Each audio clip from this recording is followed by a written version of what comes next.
Good morning, good afternoon, or good evening. Mr. Fleming here to say welcome back to learning, and I hope you've had as good of a break as you can. And I know it's going to be a little bit of a transition, going back to school after almost 4 weeks, and also, everything's kind of changed here. Obviously, I'm not in front of you in class. I'm talking to you through video. So there's a lot of adjustment for both you and I. But the most important thing is to make sure that you're doing okay, that you're taking care of yourself, taking care of your family, and that I'm here to support you, to help you, and to get the learning that you can get out of this given the situation. There are challenges, right? I mean, obviously just working through this platform is different.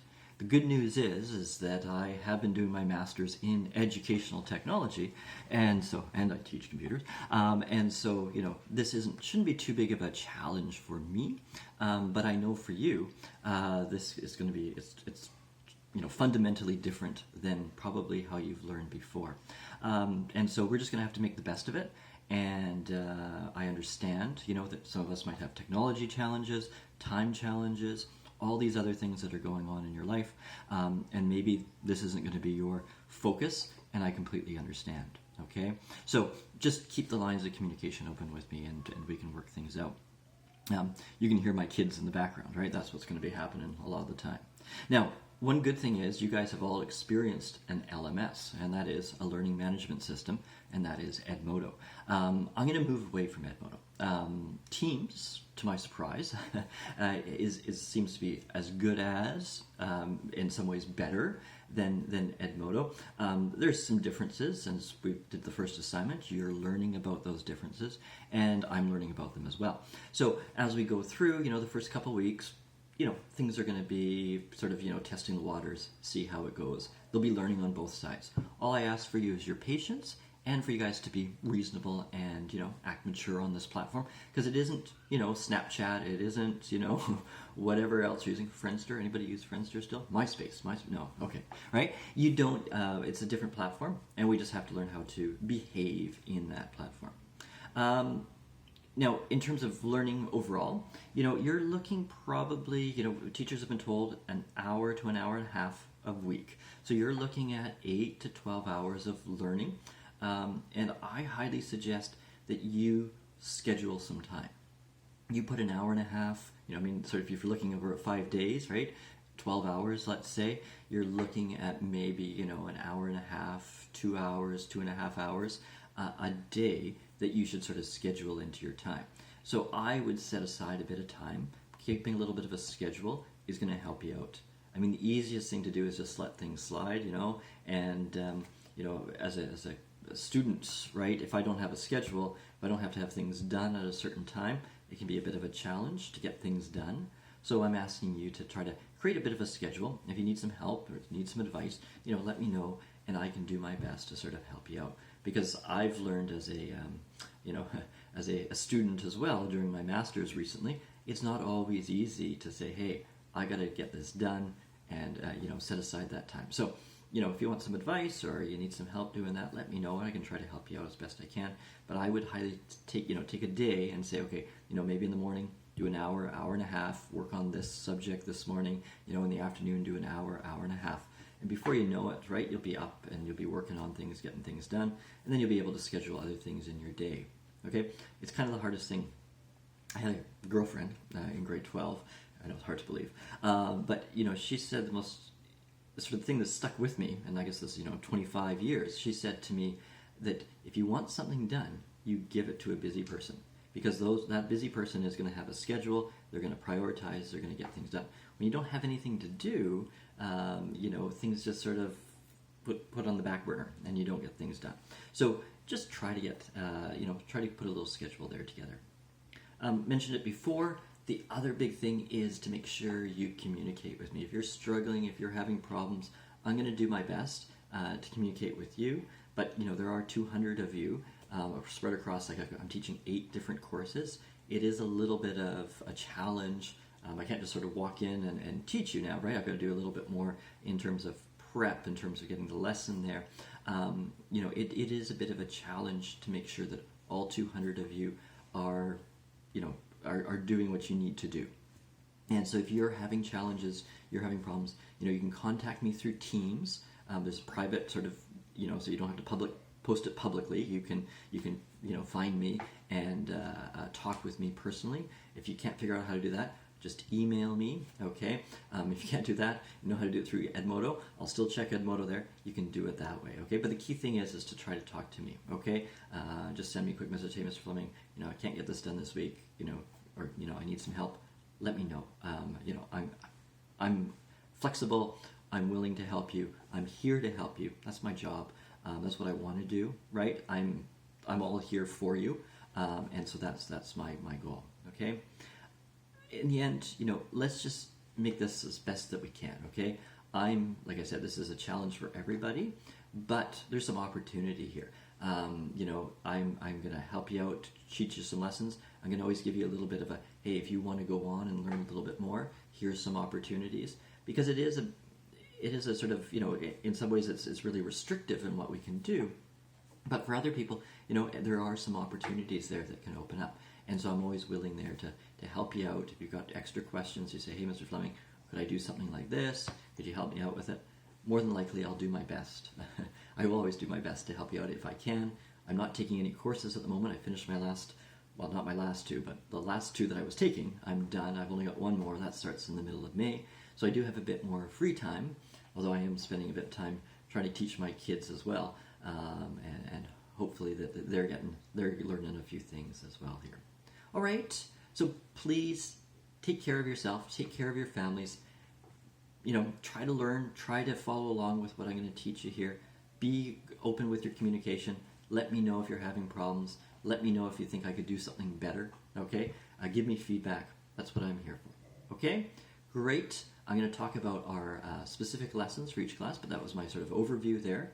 And let's get going.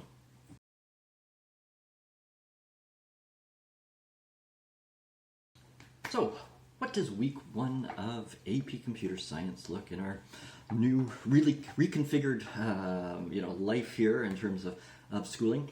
Well, what I've decided, and I sort of thought about it, is let's just sort of wrap up what we've been doing in, on the internet, and sort of not worry about all those little details. The AP exam has been canceled in terms of the multiple choice section, and so given that, I don't think there's as a big of an importance of covering all those little minute details. However, looking at what we're doing here, we're dependent upon this internet like we've never been before. You can imagine, I go back 30 years ago, if this had happened in 1992, say when I was in grade 12, 1992, that's a long time ago, isn't it? Yeah, anyways, in 1992, right, how would this look? How could we possibly educate students remotely without actually having to resort to like mailing you textbooks? I guess I could create a VHS cassette here, dub it 30 times, and then mail it out to each of you. Yeah, okay, sure, right? I mean, it wouldn't really work. This would be all on a letter. It would have to be mailed to you, maybe fax, but most people didn't have a fax machine. Do you even know what a fax machine is? This wouldn't really work.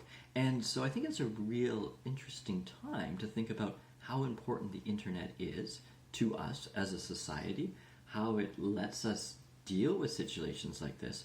You're maybe not in communication with, physical communication with your friends or with your family, but in many ways, the communication lines of communication are still open.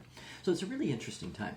And so really what I wanted to look at is just sort of wrap up the internet by talking about some broader issues, okay?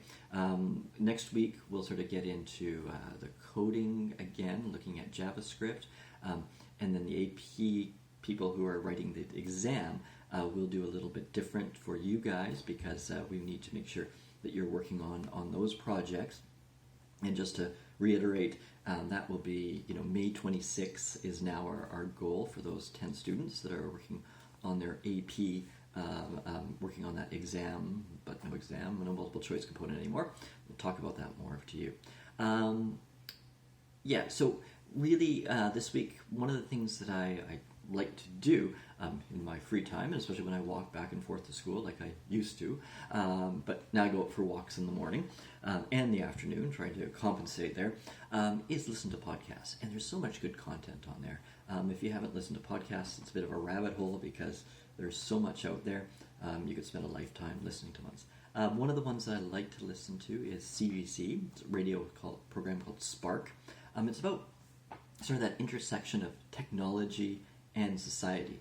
And you can get really, really focused on, the latest and greatest in tech, right? Like, this phone has this size of screen, this computer can render this many graphics and pixels and so on. But when you come down to it, right, the important thing is how is society and technology affecting one another? Because they do, right? There's sort of this mix and intermingling going on.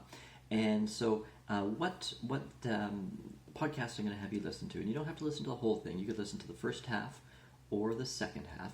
Either way works in terms of answering the question, writing the little paragraphs after, talks about the open and closed internet.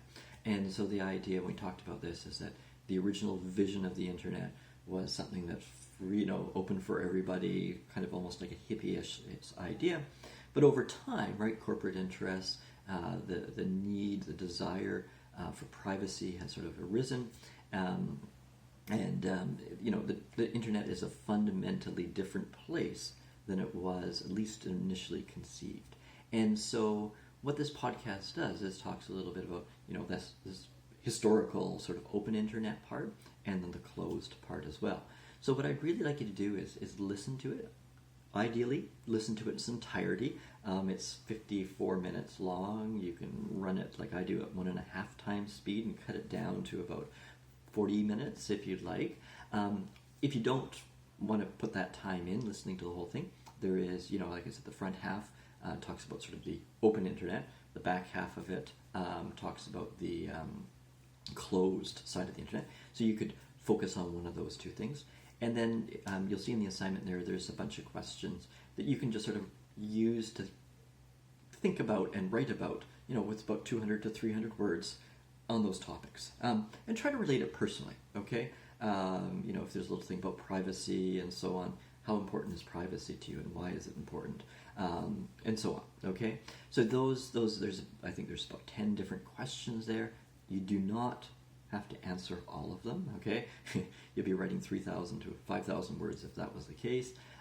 Pick a one or two of those questions, whatever sort of resonates with you. I'd look at those questions first and then sort of listen to the podcast there. Okay, so that's just sort of this week. And we'll sort of take that as a wrap-up of the unit on the internet.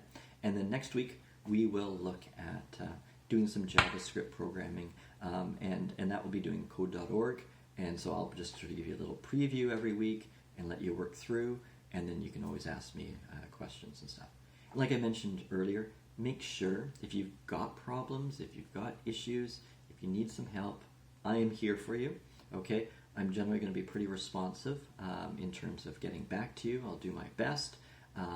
There might be a little bit of delay. There's potential to do, video. There's potential to do, I think even I can grab your screen and do a little bit of manipulation on your computer if we need to and talk about things.